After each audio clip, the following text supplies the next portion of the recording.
coming by a PGA DFS top 5 video. I love doing these each and every week. A quick way to get you the information that is pertinent and necessary to help you build some pretty profitable lineups. Not pretty. We don't care if they're pretty. They could be the ugliest thing in the world as long as they are profitable. So this week it is the RBC Heritage in Hilton Head Island. And this is, like I said, the top 5 value video. So let's go ahead and jump into last week, where I went 4 for 5 on guys making through the cut. Ryan Palmer actually was one of the best values on the board with his couple of eagles.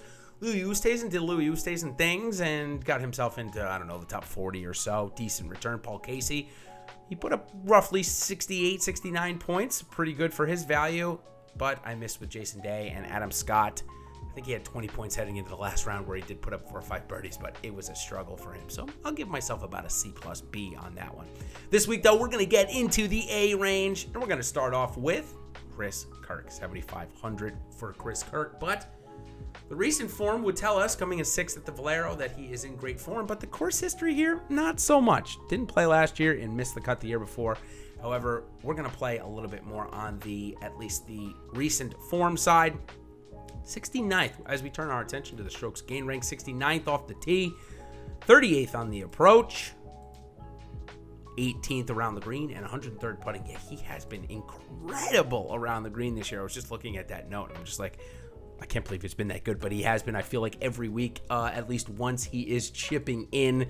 So interesting to note there. Okay, my next guy that I want to talk to you guys about, it's going to be Stewart Cink. Stewart Cink coming off his top 12 last week. A fantastic Sunday. Coming in at 6,700 this week. Course history, not that great. 67th and a miscut. But again, I think that the game is in a much better shape. 130th off the tee for a guy that is one of the oldest players.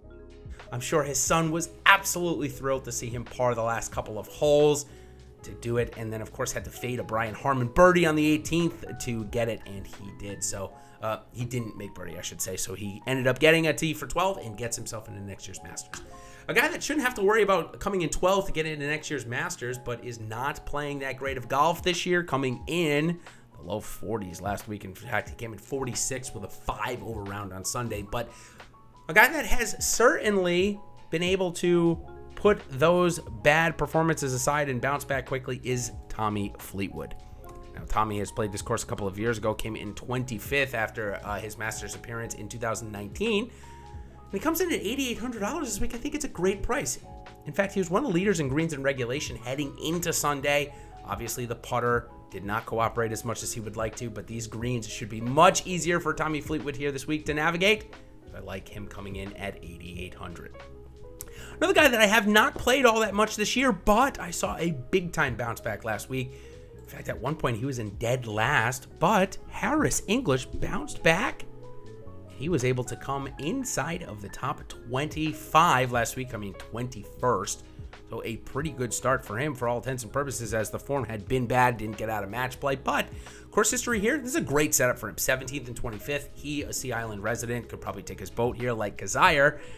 So I like him a lot this week in a bounce back spot. This year, 71st off the tee, 105 on the approach, 84 around the green, and 35th putting. Of course, he has ridden a hot putter, but a lot more to like with Harris English this week.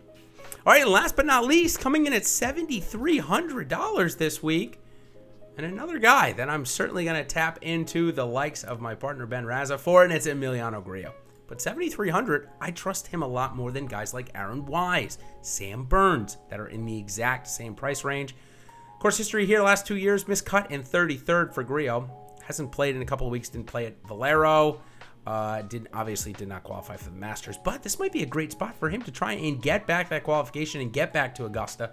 12th off the tee this year, 41st on the approach, but his short game certainly holds him back. 198 around the green and 128 putting, but still Grillo certainly has been in better form this year. Like I said, he hasn't paid in the last 2 weeks, has Grillo. Again, he did not qualify, of course, and for some reason does not like to play out in San Antonio. Prior to that, though, prior to coming in, Grillo has been in pretty consistent form, at least. It's T6 at Punta Cana. Miscut at the Players, no surprise, but before that, T21, T11. So the upside certainly there. That's why I love the value at $7,300 this week. All right, let's go 5-1 really quickly. Again, Chris Kirk, 7,500. Stuart Sink, 6,700. Tommy Fleetwood, 8,800. Howard English, 8,400. And Emiliano Grillo, 7,300.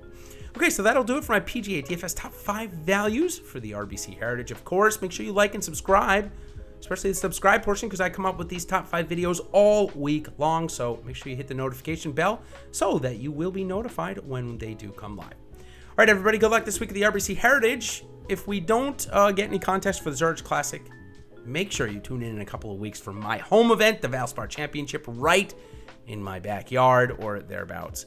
So I'll have full coverage of that. Be going to the course a couple of days, especially pre-tournament lead up. I'll even be going to the course. So stay tuned for that. Good luck this week at the RBC Heritage, everybody, and we'll see you on the other side. Cheers.